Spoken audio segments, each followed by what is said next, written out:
Dwi'n bod yn Gaernarfon, da ni yn ffodus o'n adwy chi. Ond mae pethau bach fel bod yna ddarpariaeth Cymraeg ar gyfer bob un elfen o weithgaredda'r clwb. Bod terminoleg Cymraeg yn cael ei ddefnyddio. Pethau bach dwi wedi grybwyll, pan da ni dangos gemau rhyngwladol bod yn cael ei dangos ar S4C yn edrych na ITV neu BBC. Fel bod yn jyst yn rhywbeth naturiol sy'n cael ei glwad un o pan mae gennym ni tîmau i ffwrdd yn y dyma.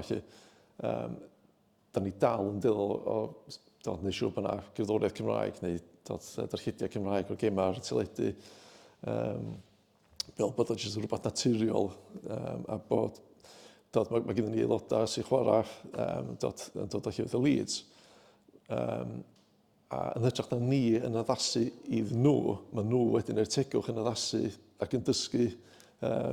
Felly, jyst wneud siŵr bod o'n rhan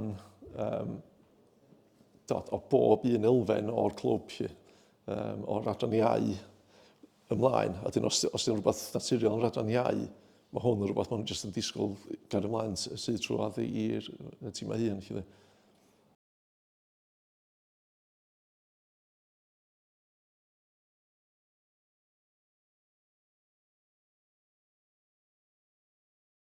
Mae rhai gemau, Pwycheli, Bethesda, Nant Conwy, mae'r rhaglenni'n dil o fod yn uniaeth Gymraeg.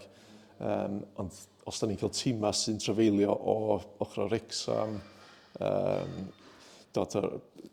Dimbych, math yma o dîmau, da ni weithiau'n cael sylwadau yn gofyn amdan fersiwn Saesneg o'r rhaglens. Felly, da ni'n gwneud pwynt o teilora, bwysicrwydd adra, a oes angen paratoi rhaglenni ddwyieithog. Felly, da ni'n isio eithrio neb, a da ni'n isio gwneud pobl ddim yn anghyffyrddus. So, os yw'r galw yna nawn ni baratoi fersiwn ddwyieithog. I think why the clubs could kind of try and welcome players that maybe aren't kind of first language Welsh speakers is just having things available in both, not even everything being in English, just occasionally.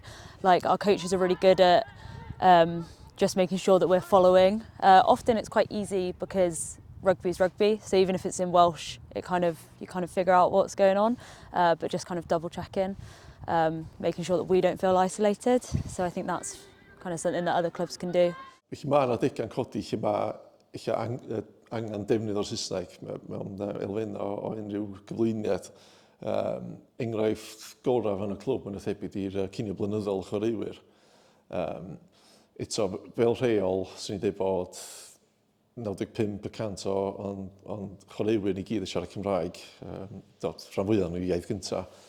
Ond mae gennym ni rhai yn enwedig yn y tîm merchaid y hun, lle mae gennym ni merchaid o Coleg Bangor sydd ddim yn siarad Cymraeg. Be da ni'n awyddus i wneud blwyddyn yma ydy eich cynnig gwasanaeth cyfieithu, fel bod ni ddim yn newid ffurf yr cyflwyniadau, fel bod ni'n gorfod newid o'r Gymraeg i'r Saesneg, ond bod yna wasanaeth cyfieithu ar gael i'r chwaraewyr hynny sydd ddim yn medru'r iaith.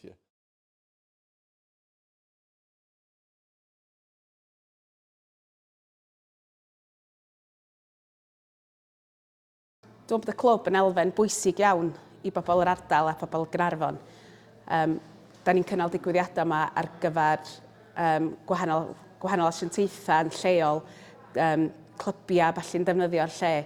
Diolch just yn Glwb Rygbi, mae o'n yn adnodd i'r gymuned felly. I orffan dathliadau'n pen blwydd yn 100 flwyddyn diwethaf, mi gafon ni gig efo bwncath.